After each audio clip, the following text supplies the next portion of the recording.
Good morning, chairpersons, judges, and dear friends. My research topic is saving needle microcapsulotomy, new technique to avoid Argentinian flag sign in intimate mature white cataracts.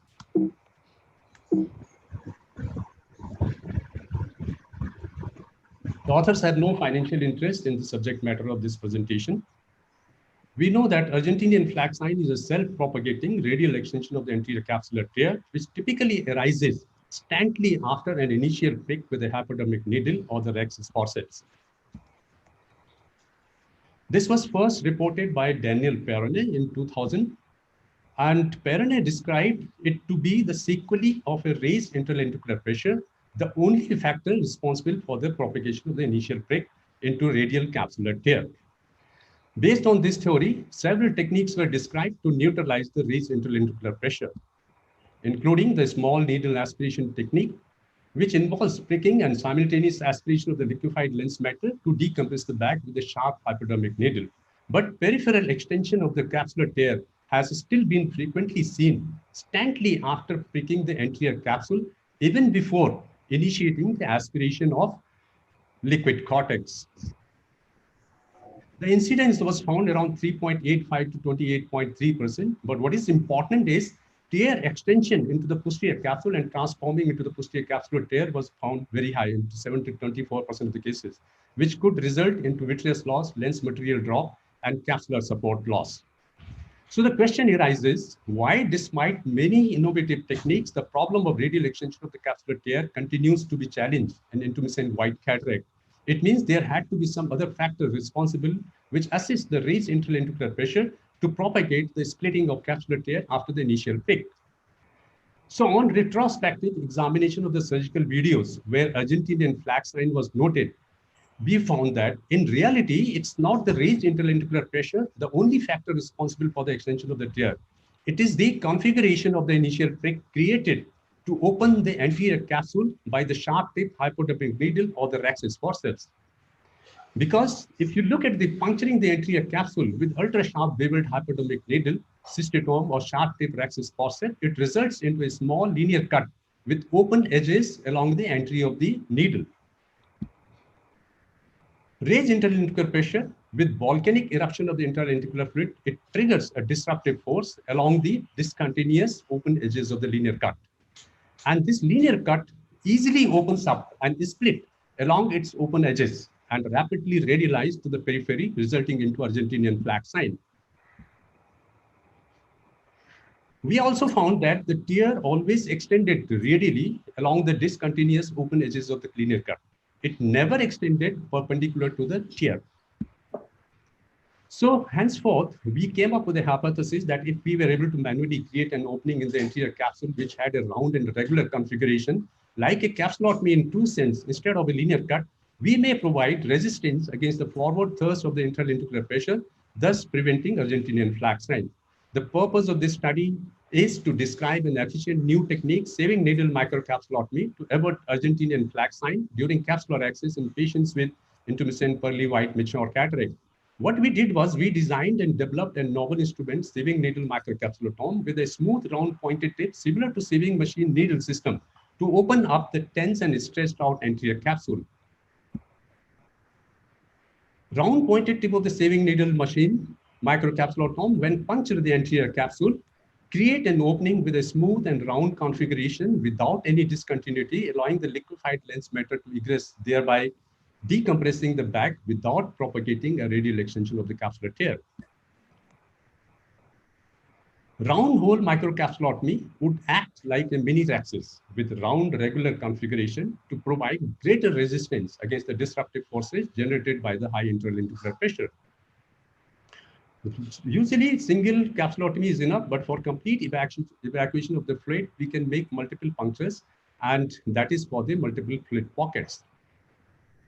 So to have a successful result of the sieving needle microcapsulotomy, you need to stain the anterior capsule with trypan glue, pressurize the anterior chamber with adaptive viscoelastic, and then puncture the center of the capsule. This is the sieving needle puncturing the center of the capsule, making a hole. So once you make a hole, the fluid in the interlenticular space would egress out rapidly. and egress out and decompress the back. So once the decompression is complete, you repressurize the anterior chamber and capsular axis. So this is how you finish the capsular axis. To conclude, in intumescent white cataracts, it's primarily the linear cut configuration of the initial prick has the potential to spontaneously extend along its open edges, headed by raised intralenticulaar pressure, leading to Argentinian flag sign. The technique of round hole sieving needle microcapsulotomy provides resistance against the disruptive force triggered by the high intralenticulaar pressure, thus prevent Argentinian flag sign. Thank you very much. Very nice presentation, Dr. Rajendra.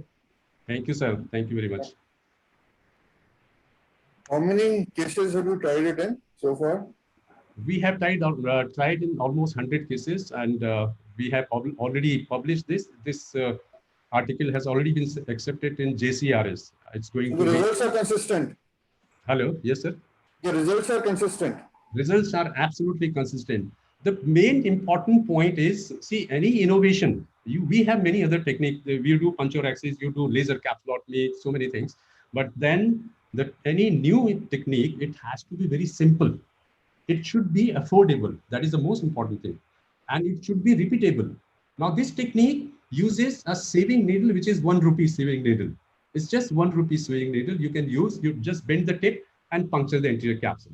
And the technique is so simple, you will not have any complication. At least if at all it doesn't work, you will never have any kind of complication with this needle. Number 2.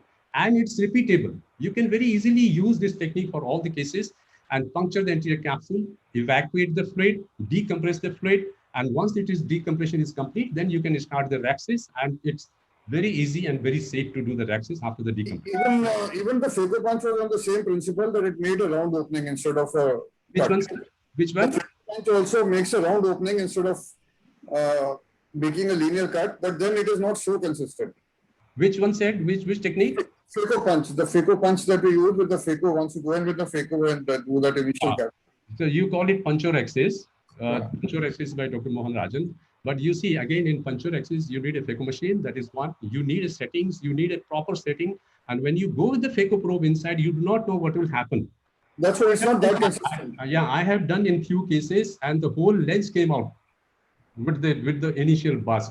So it's very risky. Here, you are just puncturing. If it doesn't work, it will not produce any complication. That is the main important point with this technique. You will not have any complication, and it works in all the cases. Sir, one more question, sir, please.